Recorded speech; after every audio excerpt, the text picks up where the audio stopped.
महाराष्ट्र प्रांत की धन्यधरा औरंगाबाद स्थित अतिशय क्षेत्र धर्म तीर्थ में परम पूज्य दिगंबर जैनाचार्य श्री गुप्ती नंदी जी गुरुदेव जी महाराज के पावन निर्देशन में प्रतिदिन आयोजित श्री नवग्रह शांति जिनालय अतिशय क्षेत्र धर्म तीर्थ की अतिशयकारी नव जिन प्रतिमाओं का नवग्रह दोष निवारक महामस्तकाभिषेक। आप भी अपने नाम से निःशुल्क शांति धारा कराने हेतु धर्म तीर्थ जूम चैनल से प्रतिदिन जुड़िए और साथ ही प्राप्त करें गुरुवर का मंगल आशीर्वाद। एक दिन की महाशांति धारा 1100 रुपए, एक दिन का विधान 1200 रुपए, आहार दान 2100 रुपए, गौग्रास 1100 रुपए, गणधर प्रतिमा 31,000 रुपए, मंदिर निर्माण 1,11,111 रुपए एवं नव तीर्थंकरों के यक्ष यक्षिणी की एक एक प्रतिमाएं भी विराजमान करा सकते हैं। या इसके अलावा मंदिर निर्माण में मार्बल, लाइट, पंखा, वेदी, शिखर, महाद्वार, महाघंटा दान करके भी पुण्य के भागी बन सकते हैं। आप भी इन पुण्यशाली योजनाओं में अपना योगदान कर पुण्य के भागी बन सकते हैं। घर बैठे प्राप्त करें पुण्यार्जन करने का अवसर। दान राशि जमा कराने हेतु बैंक खाता विवरण निम्नवत है। Dharmaraj Shri Tapobhoomi Digambar Jain trust, Bank of Baroda, account number 0460000006425, IFSC code BARBOAURANG, branch Aurangabad main branch, HDFC Bank, account number 50200066663742, IFSC code HDFC 0001453, branch Kalda corner, Chetna Nagar, Aurangabad. State Bank of India, account number 407016613998, IFSC code SBIN 0011514, branch Garkheda, Aurangabad. अन्य अधिक जानकारी के लिए संपर्क करें 7888010087 या 8766068117। देखिए मस्तकाभिषेक व शांति धारा का प्रसारण प्रतिदिन सिर्फ पारस चैनल पर। धर्म स्नेह महान भवों, भगवान अजितनाथ जिनेन्द्र पूर्व पर्याय में जब उनका नाम था राजा विमल वाहन, क्या नाम था? विमल वाहन, मतलब जिनका मन विमल था। और कहाँ के थे ये? इसी जम्बू द्वीप के पूर्व विदेश क्षेत्र में सुसीमा नाम का देश है, वस्त नाम का देश है।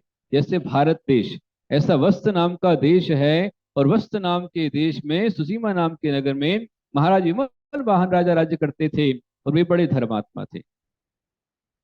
अपनी प्रजा का उत्साह शक्ति से, मंत्र शक्ति से, फल शक्ति से तो पालन करते ही थे, साथ में वो ये जानते थे कि जो कुछ मुझे मिला है ये धर्म से मिला है। धर्मात् पुण्यम ततो अर्थात कामो शिते न तो इति स्मरण बहु जैन धर्मेण धार्मिकः। वो राजा जिन धर्म का पालन करता था, रोज नियम से देव दर्शन करना, रोज जिन मंदिर जाना, विधिवत 6 अंग सहित भगवान का अभिषेक पूजन करना, जो कि पूजन के 6 अंग होते हैं। पहला अभिषेक, दूसरा आभांग, तीसरा स्थापना, चौथा सन्निधिकरण, 5वां अष्टद्रव्य का अर्पण और 6वां विसर्जन। ये 6 अंग सहित नियम से वह राजा हर दिन भगवान की देव पूजा करता था, गुरु उपासना करता था, हर दिन गुरुओं का द्वारा प्रेक्षण करता था, हर दिन मुनियों का द्वारा प्रेक्षण करते हुए यदि साधु आ जाएं तो बड़े अहोभाव से, भक्ति भाव से उन्हें नवदा भक्ति से आहार कराता था। मुनि आरिका की नवदा भक्ति नियम से होती है, नवदा भक्ति करके आहार दान करता था। और जब गुरु का आहार होता था तो अनेक बार उसके घर में पंचाश्चर्य होते थे, पर कोई प्रकार का लोभ न रखते हुए हर दिन वह नियम से भगवान का जो गुरु आते थे तुरंत उनकी गुरुवाणी सुनता था, उनका दर्शन करता, उनका उपदेश सुनता। जो गुरु आते उसे आशीर्वाद देकर के जाते, उपदेश सुनाते, वह उसके पश्चात भोजन ग्रहण करता था और भोजन के पश्चात सामायिक करता था। प्रातः काल की सामायिक, मध्याह्न काल की सामायिक, और सामायिक के अंदर भी देव पूजा जिन चैत्य भक्ति करता था वह प्रातः काल में अभिषेक से पूजन करता था, मध्याह्न काल में भगवान के चरणों में चंदन लगाकर पुष्प चढ़ा करके मध्याह्न काल की पूजा करता था, और शाम के समय दीप लगा करके धूप चढ़ा करके सायंकाल की पूजा करता था, स्वाध्याय करता था, प्रतमान योग, करणान योग, चरणान चरण योग क्या अध्ययन करता था।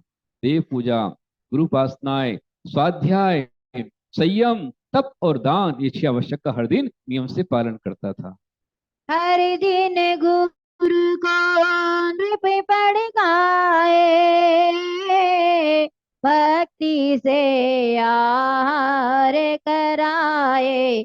जय अजितनाथ बोलो, जय जय अजितनाथ बोलो, जय अजितनाथ बोलो, जय जय अजितनाथ।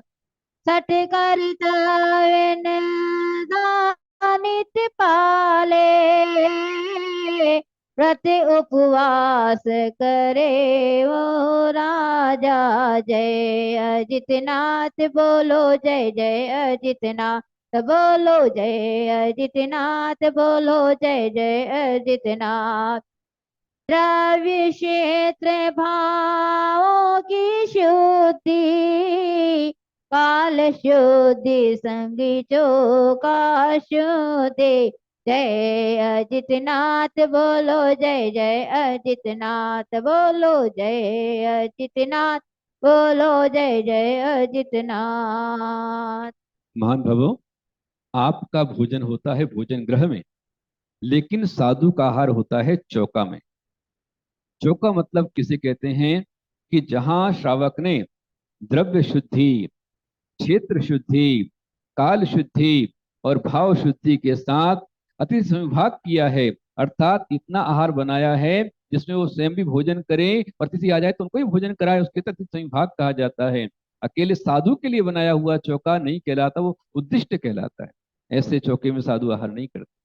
जहाँ स्वयं अपने लिए बनाता है, अतिथि के लिए बनाता है, उसमें साधु नवदा भक्ति से जहाँ भक्ति होती है उसमें आहार लेते हैं। वह राजा विमलवाहन हर दिन आहार कराता, हर दिन अभिषेक पूजन करता, हर दिन स्वाध्याय करता और नियम से पर्वों के दिनों में अष्टमी, चौदस को, 10 लक्षण में, अष्टानिका में, 16 कारण में आदि विशेष पर्वों के अंदर में कभी 8 दिन, कभी 16 दिन के उपवास करता, संयम धारण करता, ब्रह्मचर्य का पालन करता और महापूजाएं करता हुआ निरंतर पुण्य का संचय करता था। और ऐसा होते होते होते होते जब उस राजा विमल वाहन के अनंतानुबंधी अप्रत्याख्यानावरण और प्रत्याख्यानावरण कषाय का उदय दूर होकर मात्र संजरण कषाय का उदय रह गया, उस समय उस जीव के परिणाम विशुद्धि से रत्नत्रय प्राप्ति की भावना बनी। विचार करने लग गया कि ये संसार असार है, इस शरीर में जो निवास है वो आयु कर्म तक ही होता है। मैं भले ही शरीर में स्थित हूँ, लेकिन काल की घड़ियों से मेरी आयु जल घटता जा रहा है और शनि शनि कम होता जा रहा है, इसलिए ये आयु समाप्त हो, ये चिता जल उठे उसके पहले मुझे अपनी चेतना जगा लेनी है। मैं स्वर्ग मोक्ष के कारणभूत जो मोक्ष मार्ग है, जैन धर्म है, उस पर मैं उत्साह से प्रवृत्ति करता हूँ। ये भावना करता हुआ उसने अपने ज्येष्ठ पुत्र को उत्तराधिकार दे दिया, राज्य दे दिया और स्वयं